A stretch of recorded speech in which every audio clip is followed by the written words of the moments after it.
I understand that your wife was murdered, Mr. Henry. I understand you're upset. I also understand that if I were you, I would want revenge. We have been here for about 5 hours. My shift ends in about 10 minutes. I would be more cooperative if I were you. I've been cooperative. You keep asking me the same questions over and over again. And I keep telling you the same thing. I didn't kill my wife. Well, somebody did, Mr. Henry. And it's my job to find out who did. Then why are we in here like this? I already explained to you why. Your neighbor said the two of you weren't getting along for the last little bit. You're both on a very lucrative business, and that just happened to have the insurance clause that would pay you a large amount of money in the event of the death of your wife. So you just find me guilty because I happen to have a business and I was smart enough to insure it. That's just great.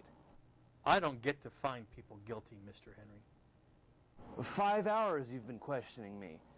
I may have been having issues with my wife, but I loved her. I have 2 daughters that love her dearly. I would not do anything that would take those girls from their mother. I just need you to tell me what happened that night. I've told you already.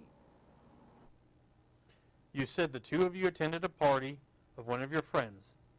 The both of you had been drinking, and you had an argument on the way home. You dropped your wife off at the gate to your house, and that's the last you saw of her. Yes, that's right. And that's where she was found dead. At the end of the driveway. The gate hadn't even been opened.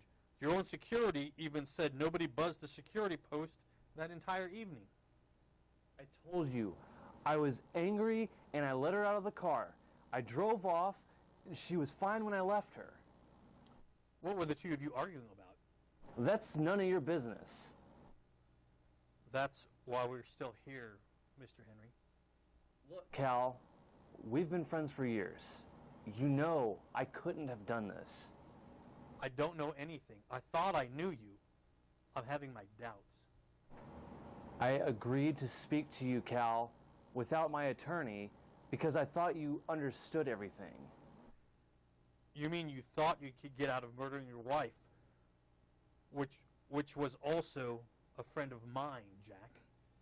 Finally, you're calling me Jack. Now maybe we can get somewhere. Don't take that for weakness, Jack.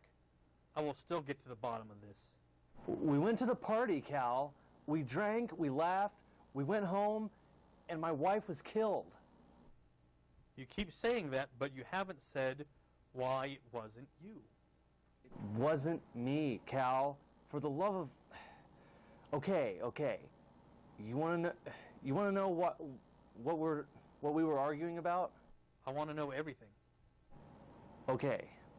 But I want you to remember that I love you like a true friend. I tried to stop this. Get on with it already. About 2 years ago, I discovered my wife was cheating on me. Sounds like a motive for murder to me. Shut up and listen. Okay. Oh, I am. It was this young guy that I had hired to work on one of our production plants.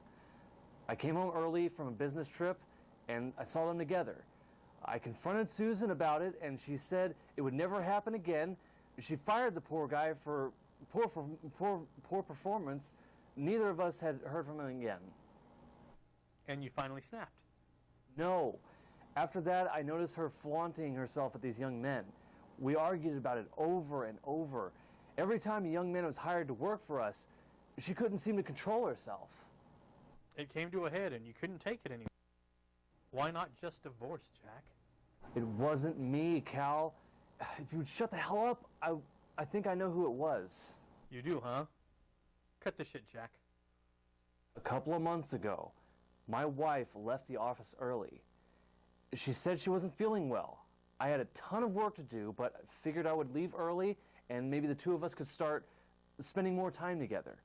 When I got home, I saw Susan in bed with another woman. A young woman, Cal. Yeah? You mentioned she liked them young. The night after the party, this young woman was there. It was what started the argument. We made rude remarks at each other all evening. The young woman left, of course. My wife asked to be taken home. I drove her home, and as we approached the driveway, this woman was standing there waiting.